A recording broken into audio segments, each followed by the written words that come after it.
Lahat po ba nakapanood na ng Hello Love Again? Well, ito po yung sequel ng Hello Love Goodbye. Alam niyo po ba na una po itong in-offer sa Lisken?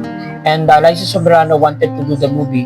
However, the producer said that to wait because they need to develop more on the movie.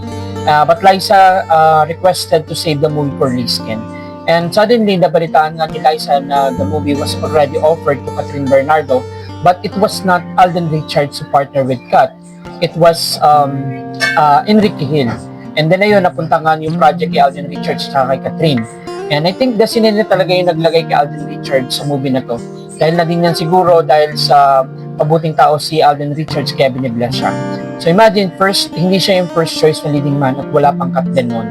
And imagine, Catherine still with Daniel Padilla during that time. And yung project was offered nga sa Lisken and walang mag-aakala na makakatambal nga ni Alden Richards itong si Catherine Bernardes because for almost 11 years, nakasanay na natin yung Katniel. And besides, exclusive artist ng ABS-CBN si Catherine Bernardo.